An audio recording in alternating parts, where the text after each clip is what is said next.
कारगिल युद्ध ये सिर्फ एक जंग नहीं थी, ये कहानी है एक बहुत बड़े धोखे की और उससे भी बड़ी बेमिसाल बहादुरी की। एक ऐसा संघर्ष जिसने भरोसे को तोड़ा और वीरता की एक नई मिसाल कायम की। तो चलिए इस पूरी कहानी को हम 5 हिस्सों में समझते हैं। सबसे पहले देखेंगे वो भ्रामक शांति का दौर, फिर बात करेंगे उस चरवाहे की जिसने अनजाने में ही एक जंग का पता लगा लिया। इसके बाद हम चलेंगे दुनिया की सबसे ऊंची चोटियों पर जहां एक नामुमकिन सी लड़ाई लड़ी गई। और हाँ, यहीं हम सुनेंगे वो अमर नारा, ये दिल मांगे मोर। और आखिर में हम देखेंगे कि कैसे हमारे जवानों के बलिदान ने हमें जीत दिलाई। तो शुरू करते हैं पहले हिस्से से, एक भ्रामक शांति। साल था 1999 और ऐसा लग रहा था कि भारत और पाकिस्तान के बीच शायद सब कुछ ठीक होने वाला है। एक नई उम्मीद जगी थी। लेकिन ये तो तूफान से पहले की खामोशी थी। देखिए, फरवरी 1999 की बात है। हमारे प्रधानमंत्री अटल बिहारी वाजपेयी जी बस लेकर लाहौर गए, दोस्ती का हाथ बढ़ाया, शांति और व्यापार की बड़ी बड़ी बातें हुई। माहौल ऐसा था कि लगा भाई अब तो इतिहास बदलने वाला है। पर सिर्फ 3 महीने बाद मई में एक ऐसी हकीकत सामने आई जिसने सबको झकझोर कर रख दिया। पता चला कि पाकिस्तानी सैनिक चोरी छुपे हमारी चौकियों पर कब्जा करके बैठे हैं। शांति की सारी उम्मीदें एक झटके में चकनाचूर हो गईं। ये एक बहुत बड़ा धोखा था। अब सवाल ये उठता है कि आखिर इस इतनी बड़ी घुसपैठ का पता चला कैसे? और यहीं से हमारी कहानी का दूसरा हिस्सा शुरू होता है, एक चरवाहे की खोज। यकीन करना मुश्किल है, लेकिन सच यही है कि एक खोए हुए याक को ढूंढने की कोशिश ने एक पूरे युद्ध का पर्दाफाश कर दिया। तो हुआ यूं कि 3 मई 1999 को ताशी नांग्याल नाम का एक लोकल चरवाहा था। उसका याक कहीं खो गया था और वो बेचारा उसी को ढूंढ रहा था। ढूंढते ढूंढते उसकी नज़र कुछ अजीब लोगों पर पड़ी।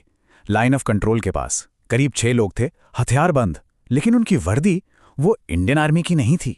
वो लोग वहां बंकर खोद रहे थे। ताशी तुरंत समझ गया कि कुछ तो गड़बड़ है। वो भागा भागा पास की आर्मी पोस्ट पर गया और खबर दी। और जब आर्मी ने जाके चेक किया तो शक यकीन में बदल गया। वो घुसपैठिए पाकिस्तानी सैनिक थे। और ये कोई छोटी मोटी घुसपैठ नहीं थी। जब जांच आगे बढ़ी तो जो पता चला वो होश उड़ाने वाला था।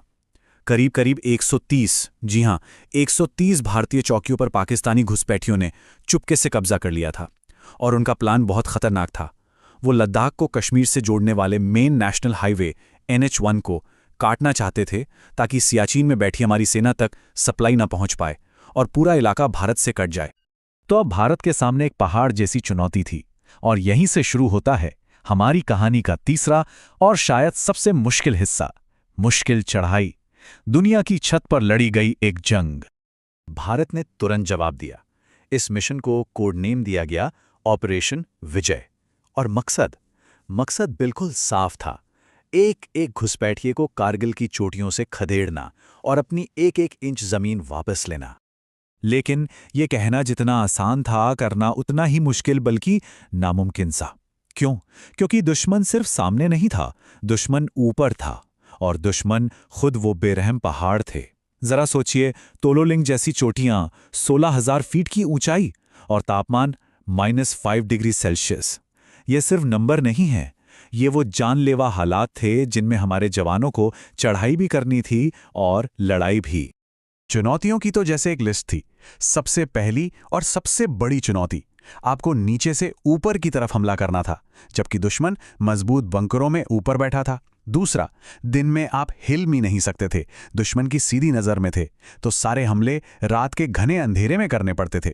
तीसरा, उतनी ऊंचाई पर हवा में ऑक्सीजन ही नहीं होते, सांस लेना तक दूभर था। और चौथा, सीधी चढ़ाई पर आप कितना सामान ले जा सकते हैं, बहुत लिमिटेड। और इन सब के ऊपर जब भारत ने अमेरिका से मदद के तौर पर सैटेलाइट इमेजरी मांगी तो उन्होंने साफ मना कर दिया। मतलब साफ था, ये लड़ाई हमें अकेले ही लड़नी थी।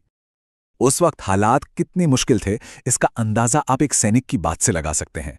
उन्होंने बताया, हमसे पूछा गया था कि क्या चाहिए, एक्स्ट्रा खाना या एक्स्ट्रा गोलियां। हमने गोलियां चुनी। सोचिए, पेट की भूख से बड़ी देश की रक्षा की भूख थी। यह सिर्फ एक फैसला नहीं था, यह हमारे जवानों के फौलादी इरादों का सबूत था। और कहते हैं ना कि ऐसी ही मुश्किल घड़ियों में नायक पैदा होते हैं। और यहीं से शुरू होती है हमारी कहानी का चौथा हिस्सा, ये दिल मांगे मोर, एक वॉर हीरो की कहानी। देखिए, शुरू में तोलोलिंग पहाड़ी पर जब जीत मिली तो हमें भारी नुकसान उठाना पड़ा, बहुत शहादतें हुईं। लेकिन भारतीय सेना की खासियत है कि वो बहुत तेजी से सीखती है, और इसका सबसे बड़ा सबूत था पॉइंट 5140। ये चोटी तोलोलिंग से भी ऊंची थी, करीब 17,000 फीट पर, लेकिन इस बार कमाल की प्लानिंग और स्ट्रैटेजी से इसे बिना एक भी जवान को खोए जीत लिया गया। और इसी शानदार जीत के बाद लेफ्टिनेंट विक्रम बत्रा ने रेडियो पर अपने कमांडर को जो विक्ट्री सिग्नल भेजा, वो इतिहास बन गया। उन्होंने कहा, ये दिल मांगे मोर। ये सिर्फ एक कोड वर्ड नहीं था, ये उस वक्त हर भारतीय की आवाज बन गया, हमारे जवानों के कभी न हारने वाले जज्बे का प्रतीक। पॉइंट 5140 पर दिखाई गई इसी बेमिसाल बहादुरी के लिए विक्रम बत्रा को ऑन द स्पॉट, मतलब बैटलफील्ड में ही लेफ्टिनेंट से कैप्टन प्रमोट कर दिया गया। लेकिन ये दिल मांगे मोर कहने वाले इस शेर का दिल सच में और मांग रहा था। अगला मिशन था पॉइंट 4875, और इसी चोटी पर कब्जा करते हुए, अपने एक घायल साथी को बचाते हुए कैप्टन विक्रम बत्रा देश के लिए शहीद हो गए। उनके इस सर्वोच्च बलिदान को सम्मान देने के लिए उस चोटी को आज हम सब बत्रा टॉप के नाम से जानते हैं। कैप्टन बत्रा जैसे अनगिनत वीरों के बलिदान ने ही इस जंग का पासा पलट दिया।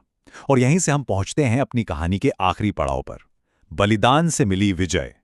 अब तक पाकिस्तान पूरी तरह से घिर चुका था।